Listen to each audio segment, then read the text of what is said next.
और आपको लिए चलते हैं। बांग्लादेश में अंतरिम प्रशासन के 100 दिन पूरे होने पर बांग्लादेश ने भारत से बड़ी मांग कर डाली है। मोहम्मद यूनुस ने कहा कि बांग्लादेश अपदस्थ प्रधानमंत्री शेख हसीना के भारत से प्रत्यर्पण की मांग करेगा। इस बीच पूर्व प्रधानमंत्री खालिदा जिया की party Bangladesh nationalist party BNP समेत अन्य सियासी दलों ने अंतरिम सरकार पर जल्द से जल्द आम चुनाव कराने का दबाव बनाना शुरू कर दिया है। बांग्लादेश की अंतरिम सरकार के 100 दिन पूरे होने के मौके पर अंतरिम नेता मोहम्मद यूनुस ने देश की आवाम को संबोधित किया। इस मौके पर उन्होंने कई मुद्दों पर अपना पक्ष रखा। मोहम्मद यूनुस ने इस दौरान बड़ा बयान देते हुए कहा कि उनका प्रशासन अपदस्थ प्रधानमंत्री शेख हसीना के भारत से प्रत्यर्पण की मांग करेगा। मोहम्मद यूनुस ने घोषणा की कि हम जुलाई अगस्त क्रांति के दौरान हुई हत्या के लिए न्याय सुनिश्चित करेंगे। जिम्मेदार लोगों पर मुकदमा चलाने के प्रयास अच्छी तरह से प्रगति पर हैं और हम शेख हसीना को जवाबदेह ठहराने के लिए भारत से उनकी वापसी की मांग करेंगे।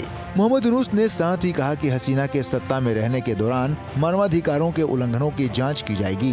बांग्लादेश ने हसीना और उनके सहयोगियों की गिरफ्तारी के लिए रेड नोटिस जारी करने में इंटरपोल से मदद मांगी है। इस बीच नरसंहार मामले में 9 पूर्व मंत्रियों सहित 13 को गिरफ्तार किया गया है। वहीं बांग्लादेश की अंतरिम सरकार के प्रमुख मोहम्मद यूनुस ने देश में हिंदुओं के खिलाफ हिंसा पर नया पैंतरा चला है। उन्होंने कहा कि अंतरिम सरकार धार्मिक अल्पसंख्यकों पर हमले से जुड़ी हर घटना की जांच कर रही है। हम हर संभव प्रयास कर रहे हैं ताकि सिर्फ हिंदू ही नहीं बल्कि देश का प्रत्येक नागरिक इस हिंसा का शिकार ना हो। उन्होंने कहा कि बांग्लादेश में अंतरिम सरकार के गठन के बाद देश पूरी तरह से सुरक्षित है, लेकिन धार्मिक अल्पसंख्यकों को लेकर बेवजह डर फैलाया जा रहा है। मोहम्मद यूनुस ने कहा कि कुछ मामलों में अल्पसंख्यकों पर हिंसा हुई है, लेकिन इन मामलों में ज्यादातर बढ़ा चढ़ाकर बातें की जा रही हैं। जो भी हिंसा के थोड़े बहुत मामले हुए हैं वे मुख्य रूप से राजनीति से प्रेरित हैं। उधर मोहम्मद यूनुस ने कहा कि उनकी सरकार का सबसे महत्वपूर्ण काम निर्वाचित सरकार को सत्ता सौंपने के लिए नया चुनाव कराना है। हालांकि उन्होंने कोई समय सीमा नहीं बताई। उन्होंने कहा कि उनका प्रशासन सबसे पहले चुनावी प्रणाली सहित विभिन्न क्षेत्रों में सुधार लाएगा। उन्होंने वादा किया कि एक बार चुनाव सुधार पूरा हो जाने के बाद नए चुनाव के लिए एक रोड मैप का अनावरण किया जाएगा। हालांकि पूर्व प्रधानमंत्री खालिदा जिया की पार्टी बांग्लादेश नेशनलिस्ट पार्टी समेत अन्य सियासी दलों ने अंतरिम सरकार पर जल्द से जल्द आम चुनाव कराने की योजना बनाने का दबाव बनाना शुरू कर दिया है।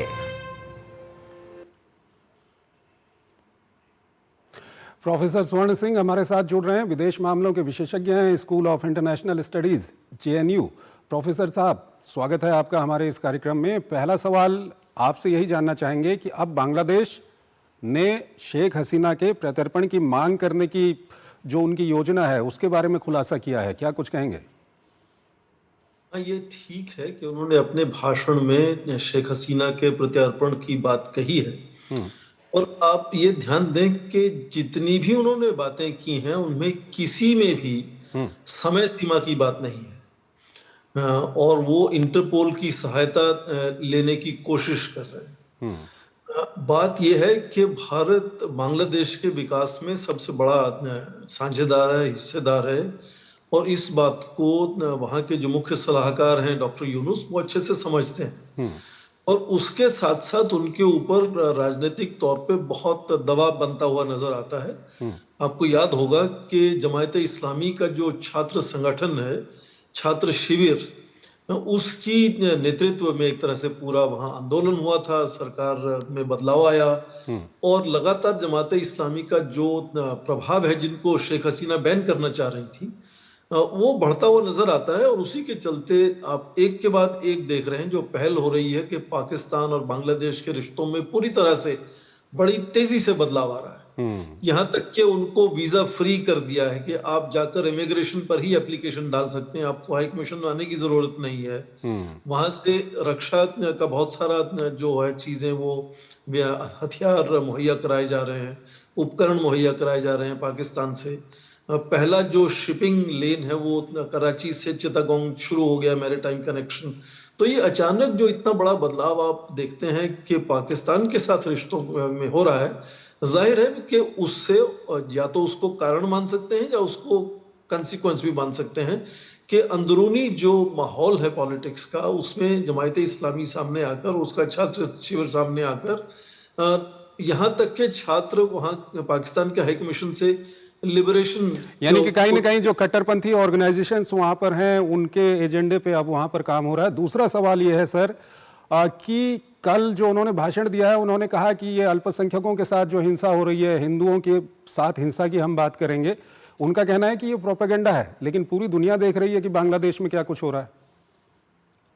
हालांकि डॉक्टर यूनुस प्रधानमंत्री मोदी से न्यूयॉर्क में मिल चुके हैं, आपस में बातचीत हो चुकी है, पर यह शायद हमें समझना होगा कि उन पर लगातार जो अंदरूनी तौर पे दबाव बन रहा है उसके चलते, और उसके साथ साथ हाल ही में जिस तरह से उम्मीदवार डोनाल्ड ट्रंप जो अब डेजिग्नेट राष्ट्रपति हैं, जब उनकी नेशनल इंटेलिजेंस की चीफ जो हैं, उनके जो बयान आते हैं उनको लेकर भी इनको कुछ इस तरह की बात कहना शायद जरूरी हो जाता है, मुझे लगता है।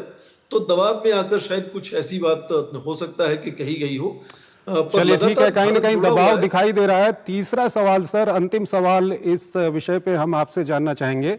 वहां पर बीएनपी भी, आवामी लीग भी सब अब मांग कर रहे हैं कि चुनाव कराइए, लेकिन ये कहते तो हैं कि हम चुनाव कराएंगे, लेकिन कोई समय सीमा नहीं है। आपको याद होगा कि पड़ोसी देश पाकिस्तान में जब तख्ता पलटा था तो जियाउल हक 10 साल और मुशर्रफ 9 साल तक सत्ता में रहे थे। तो ये बात कहना, अब उनके भाषण को आप सुने तो वो कहते हैं कि चुनाव व्यवस्था में बदलाव लाना होगा, उसमें सुधार लाना होगा, वहां के संस्थानों में सुधार लाना होगा, संविधान में सुधार लाना होगा। तो ये कोई, मुझे नहीं लगता बहुत जल्दी से होने वाला है। हालांकि उन्होंने कहा कि नया चुनाव आयोग कुछ ही दिनों में बनाया जाएगा, उसमें भी समय सीमा नहीं बताई गई। तो अलग आप ये भी देखें कि अब हसीना के समर्थन में भी वहां इस तरह से प्रदर्शन होने शुरू हो गए।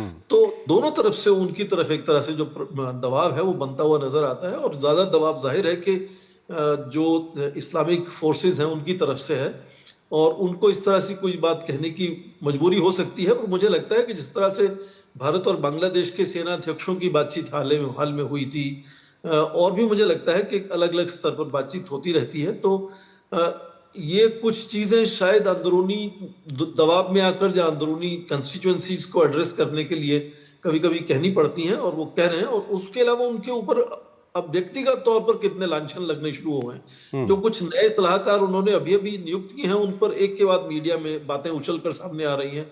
तो उथल पुथल के चलते मुझे लगता है कि अंदरूनी चीजों को संभालना उनके लिए ज्यादा मुश्किल होता है। ठीक है सर, ठीक है, आप हमारे साथ बने रहिएगा। एक और प्रमुख विषय है जिस पर हम बातचीत करेंगे, रूस और यूक्रेन के युद्ध को 1000 दिन हो गए हैं, उस पर हम बातचीत करेंगे। फिलहाल एक हमको यहाँ पर छोटा सा ब्रेक लेना है।